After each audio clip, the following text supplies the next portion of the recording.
झुमका लाइट मारे की करबे भैया के मोना तसल्ली भ रहल कथी के तसल्ली होय से भेटे देखियो जते बड़का बड़का लाइट लगबेने छियै यही सब लेना बाहर लियो एहन मौका फेर दे बेटे ए सैया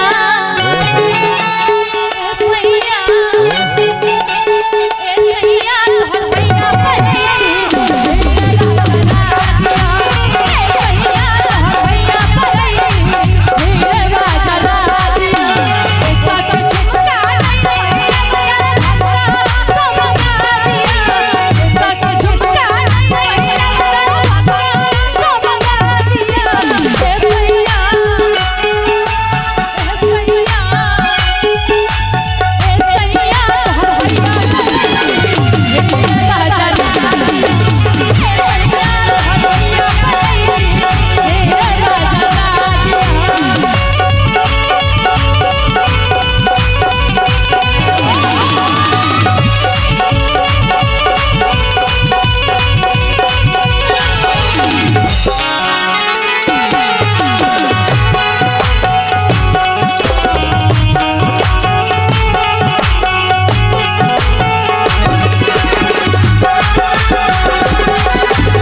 अरे ये मैं की कहबे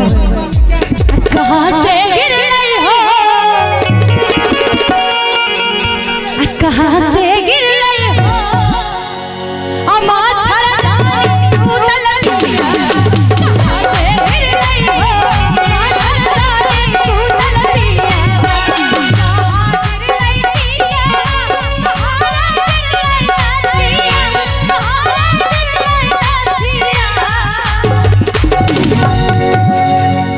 सुंदर गेने छै डॉली सिंह जी सुनाबै छी और की कहै छै नहीं अल्लाह गल झूलनिया के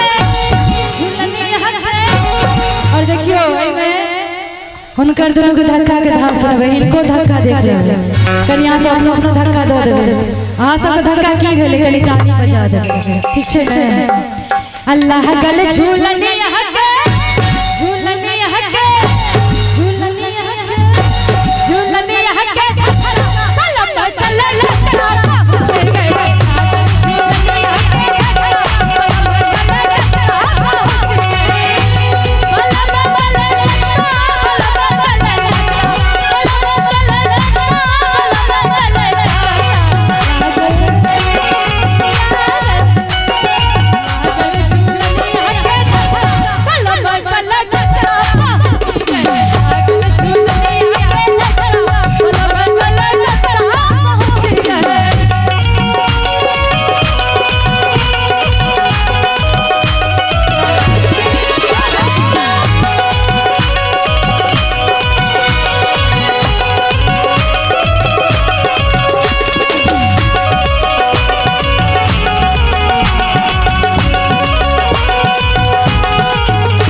अब बलम जी कत्ता से गिर लखी से बुझबे अब पलंग से गिर लई हो अब पलंग से गिर लई हो हम छड़ा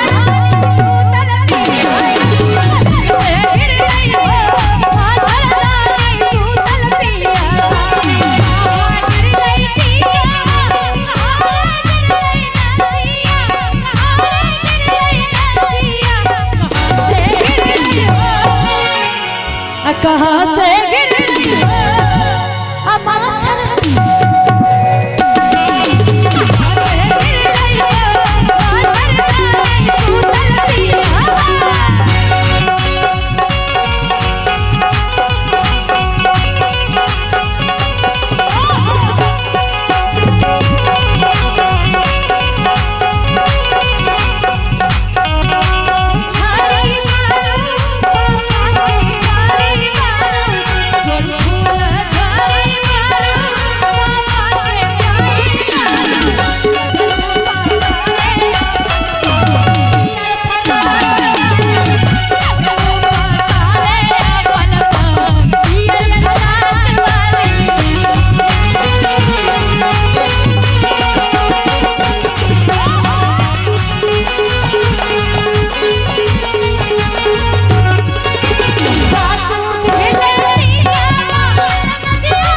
सोतीन के मिल नहीं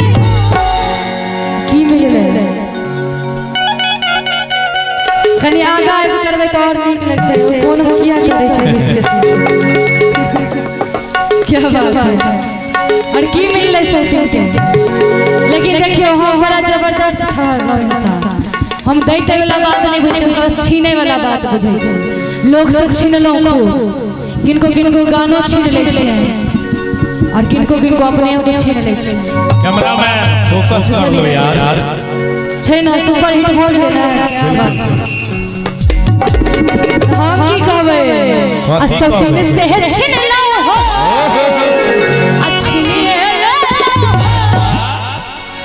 छीन ले लिए बुझलिए बिल्कुल बड़ मेहनत लगे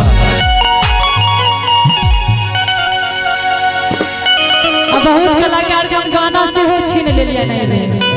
बुझलिए लेकिन ई बात नहीं होय छै जिनकर जे छै से हुनके रहतै ठीक छै ना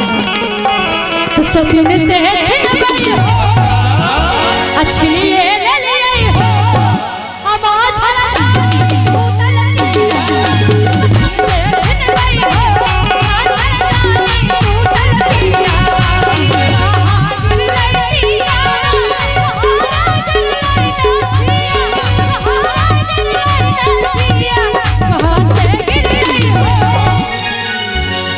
कनी हमारी दुनू गोटा के करे ताली बजा दियो हमरा दिल पे नहीं बजा इनका दुनू दिल बजा दियो आ कहां से गिर गई पलंग से गिर